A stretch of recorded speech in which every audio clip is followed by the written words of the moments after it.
को दवा दे दो, किसी से दवा मांगे, यानी उसका मानसिक संतुलन बिगड़ गया था। पूरे गांव में, पूरे शहर में ऐसी पागल सी फिर रही थी वो महिला अपने इकलौते बेटे को लेकर के। किसी आदमी ने कहा माताजी, उनने कहा ये महिला गांव ऐसे शहर में फिर रही है। किसी ने उनको कह दिया गंगा जी वाराणसी के यमुना किनारे एक महात्मा बुद्ध प्रवचन कर रहे हैं, वो आपके बेटे को पुनर्जीवित कर देंगे। वो महिला बड़ी खुशी से वहां पहुंची, वो महात्मा जी से बोली मेरे बेटे को महात्मा पुनर्जीवित कर दीजिए।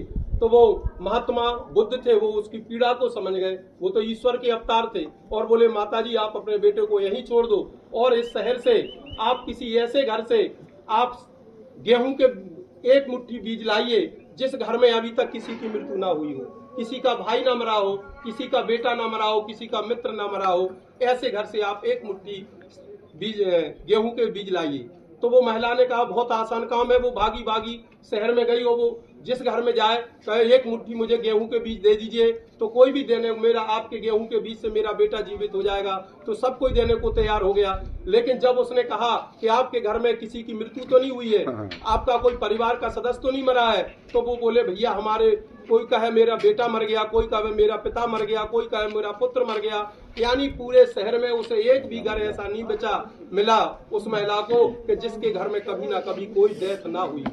तो वो महिला समझ गई कि मेरा तो एक बेटा मरा है। मैंने ऐसे घरों तक वो महिला पहुंची जिसके घर में दो दो चार चार मृत्यु एक साथ हुई है। तो वो महिला समझ गई है कि ये संसार मृत्यु का सागर है, हमारा एक बेटा मरा है, हम तो कोई घर ऐसा नहीं मिला हमें पूरे शहर में जिसमें कोई ना कोई किसी न किसी की कभी ना कभी मृत्यु ना हुई हो।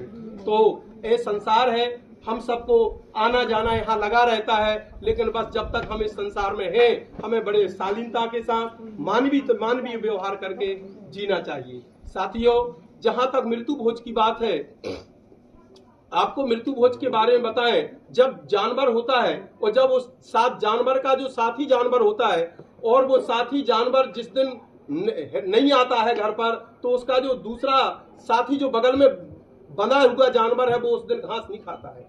और आज हम मानव योनि में जन्म लेकर के 84 लाख योनि में हमारा जो श्रेष्ठ जन्म है मनुष्य का, और आज हम मतलब मृत्यु भोज जैसी भोजन करके हम शोक सभा और उस परिवार को सांत्वना देने का ढोंग रखते हैं। इससे और कोई पाप नहीं हो सकता है। किसी संत ने कहा है मृत्यु भोज महापाप है। किसी संत ने कहा है, देखिए एक बार की बात बताएं, जब महाभारत युद्ध होने ही वाला था तो उससे पहले भगवान कृष्ण दुर्योधन को समझाने के लिए गए थे। बोले हे दुर्योधन, आप ये युद्ध ना करें और हम जो संधि प्रस्ताव लेकर आए हैं इस संधि प्रस्ताव को स्वीकार करें। तो दुर्योधन बोले नहीं, हम आपका प्रस्ताव नहीं मानेंगे और युद्ध करेंगे। तो भगवान कृष्ण से बोले, दुर्योधन बोले कि आपके लिए प्रभु हमने भोजन की व्यवस्था की है।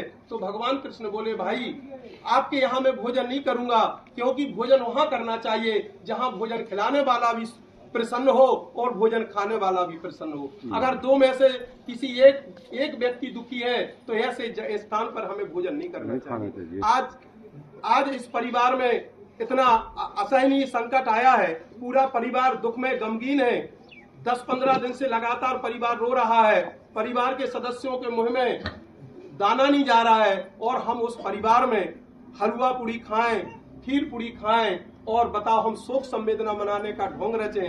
ये मानवता का कोई व्यवहार नहीं है। साथियों, हम निवेदन और प्रार्थना करते हैं। किसी ने कहा है जिस आंगन में पुत्र शोक से बिलख रही हो माता, वहां पहुंचकर स्वाद जीव का तुमको कैसे भाता। और पति के चिर वियोग में युवती विधवा रोती, और बड़े चाव से पंगत खाते तुम्हें पीड़ा नहीं होती। मरने वालों के प्रति अपना सद्व्यवहार निभाओ, धर्म यही कहता है बंधुओं, मृतक भोज मत खाओ, मृतक भोज मत खाओ।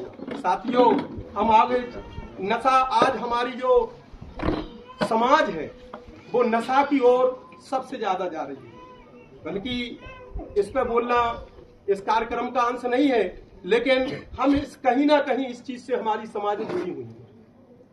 आपको नशा के बारे में हम थोड़ा सा बोलना चाहते हैं।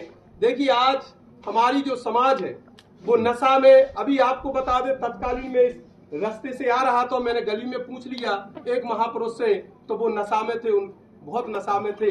हमें लगा के देखिए रात दिन के 3 बज रहे हैं, आदमियों के कंठ सूख जा रहे हैं, भैया नशा में चले जा रहे हैं। तो साथियों, आज हमारी समाजें कहीं ना कहीं नशा से जकड़ी हुई हैं और नशा से समाज का बहुत अहित हो रहा है। घर टूट रहे हैं, बच्चों की पढ़ाई नहीं हो पा रही है, बूढ़े माँ बाप दुखी हैं। साथियों, इसीलिए हम कहना चाहते हैं कि हमें नशा से दूर रहना चाहिए और सभी से निवेदन और प्रार्थना है कि नशा से दूर रहें, क्योंकि नशा नाश की जड़ है। किसी ने कहा है, जो डूबे हैं गिलासों के